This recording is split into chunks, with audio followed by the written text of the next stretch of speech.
नमस्कार साथियों, प्रभु भक्ति देख रहे हैं आप और मैं हूँ सच्चिदानंद। आज आपको मैं लेकर आ गया हूँ बिहार की राजधानी पटना के शीतला मंदिर में, जो पटना के आगम कुआं में स्थित है।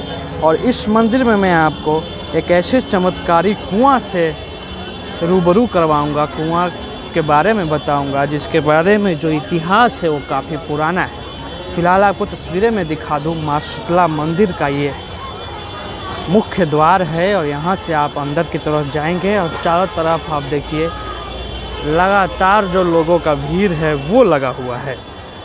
बिहार की राजधानी पटना की एक खूबसूरत ऐतिहासिक शहर है और इस ऐतिहासिक शहर में माँ शीतला मंदिर का यह मंदिर अवस्थित है। आपको बता दें कि इस मंदिर में माँ शीतला मंदिर के कई चमत्कारों और रहस्यों को समेटे हुए है। इसका जैसे ही आप मंदिर में प्रवेश करेंगे तो आपको आगे की ओर जैसे ही आप बढ़ेंगे तो आपको वो चमत्कारी कुआं मिलेगा, जिसको देखने यहाँ देश विदेश से लोग आते हैं। आपको बता दें कि धार्मिक कार्यों के लिए भी वो कुआं काफ़ी प्रसिद्ध माना जाता है। देखिए यही वो कुआं है जिसके बारे में मैं आपको बता रहा था। इस कुएं के बारे में ये भी मान्यता है कि चांद नाम के राजा ने इस कुएं में सुदर्शन नाम के एक जैन मॉन्क को फिकवा दिया था। बाद में वो कमल पर बैठे तैरते हुए पाए गए थे। अब इस कुएं को शादी या कई धार्मिक कामों के लिए शुभ माना जाता है। हिंदू लोग मानते हैं कि इसमें कई चमत्कारियाँ शक्ति है। फिलहाल हम आपको दिखा रहे हैं चारों तरफ से घूमकर किस तरीके से यही वो कुआं है जिसमें जो सम्राट अशोक था उसने अपने भाइयों का सर कटवाकर इसी में फेंकवा दिया था। फिलहाल इसको चारों तरफ से ऊंचे ऊंचे दीवारों से पैक कर दिया गया है ताकि जो लोग हैं वो डायरेक्ट संपर्क में ना आए, और इस शीतला मंदिर के प्रांगण में स्थित है। इस कुएं के पानी से आपको बता दूं कि चेचक जैसी बीमारियां भी ठीक होती हैं। विज्ञान भी इसके रहस्य को सुलझाने में असफल रहा है। आपको मैं बता दूं कि ऐसा कहा जाता है कि कुएं के रहस्य को वैज्ञानिकों ने 3 बार जानने का प्रयास किया है, लेकिन वैज्ञानिकों के हाथ में कुछ ठोस प्रमाण नहीं लग सका। जानकारी के अनुसार पहली बार साल 1932 में, दूसरी बार 62 में और तीसरी बार 1995 में इस कुएं के रहस्य को जानने का प्रयास किया गया, लेकिन वैज्ञानिकों के हाथ कुछ नहीं लगा। आपको बता दो कुएं की गहराई करीब 105 फीट है, जबकि कुएं का व्यास जो है 106 फीट का है। कुएं का दर्शन इन छोटे छोटे खिड़कियों के जरिए कर सकते हैं, जिसमें जाली लगाया गया है। जबकि नीचे के लगभग 60 फीट का हिस्सा जो है वो लकड़ी का बना हुआ है। और इसका जो पानी है वो ये कहा जाता है कि पानी कभी नहीं सूखता है। एक बार बिहार सरकार के तरफ से पानी को सुखाने का प्रयास किया जा रहा था, लेकिन जैसे ही इसको बोरिंग के जरिए पानी को निकाला जा रहा था तो अगले ही सुबह जो हुई पानी का लेवल एक बार फिर से वापस हो गया।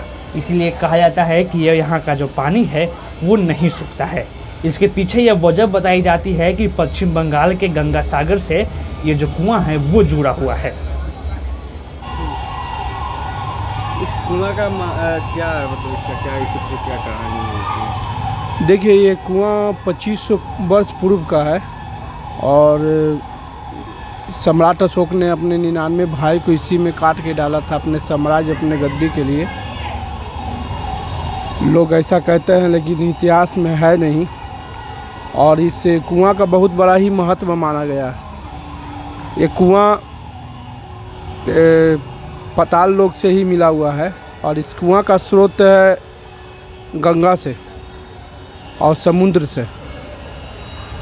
तो जो कुआं का जो जल होता है वो 7 रूप में परिवर्तित करता है, जो हर एक मौसम में हर एक तरह का मतलब रंग हो जाता है। रंग क्या मतलब किस तरह का? कभी हरा हो जाता है तो कभी लाल हो जाता है, कभी काला हो जाता है, तो इसी तरह से गुलाबी पिंक हो जाता है। तो जल में परिवर्तित होता है। और ये शुरू से ही जब से है कुआं तो तब से माँ का स्थान है।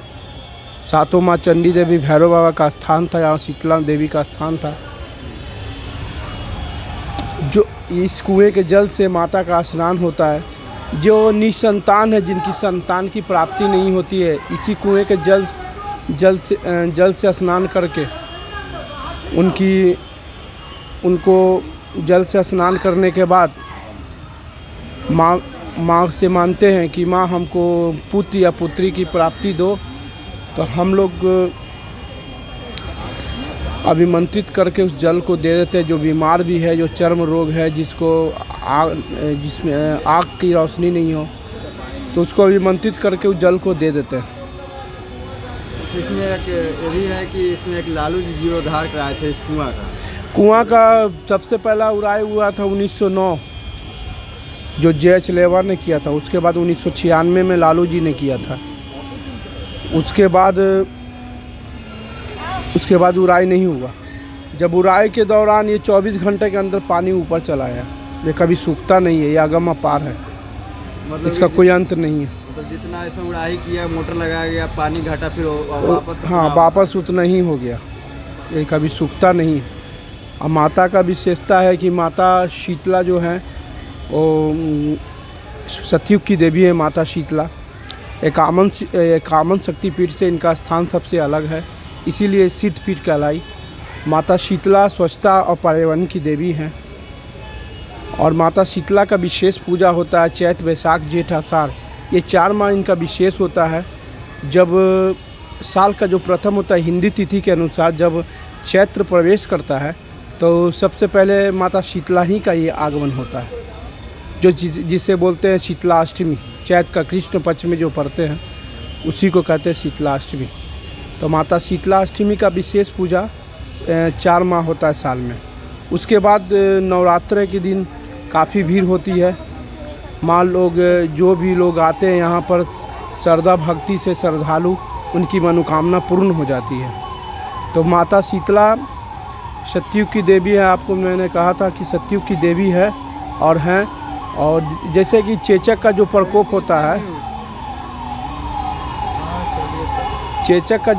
होता है, माता शीतला 7 रूप में प्रहार करती है, जैसे बड़ी, छोटी, फुलवंती, जलपा, पंसा, अंगार। उसके साथ गोदैया और चंडी भैरव है।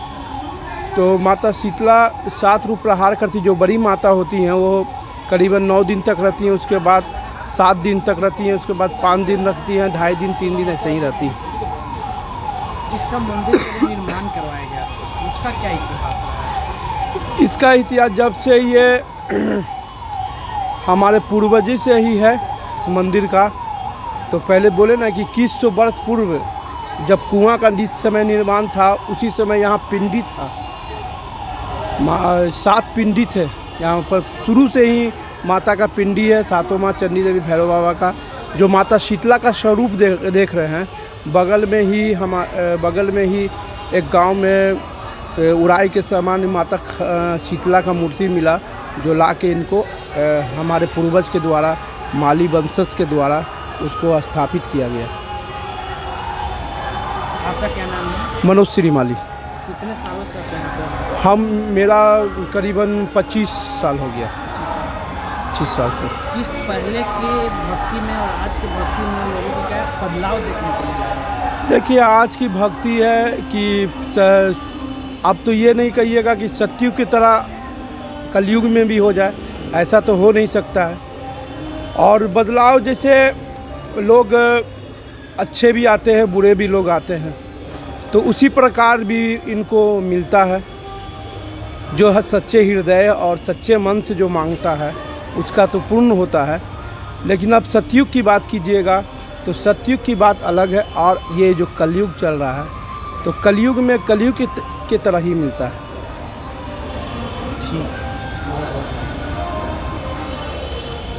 तो ये हम आपको तस्वीरें पहुंचा रहे थे यहाँ से। आप देख सकते हैं कुएं की तस्वीरें। इस शीतला मंदिर में ये कुआं स्थित है। ये जो मंदिर का मुख्य प्रांगण है, और प्रांगण में ये जो कुआं है अशोक का, वो स्थित है। इसके बारे में आपने स्वामी जी से सुना, विस्तार से उन्होंने सारी बातें बताई। जो यहाँ के महंत हैं उन्होंने इसके बारे में सारी बातें बताई। हम आपको लगातार ये तस्वीरें पहुंचा रहे हैं पटना के अगमकुआं से। इस तरह की और भी वीडियो देखने के लिए बने रहिए हमारे साथ, देखते रहिए प्रभु भक्ति।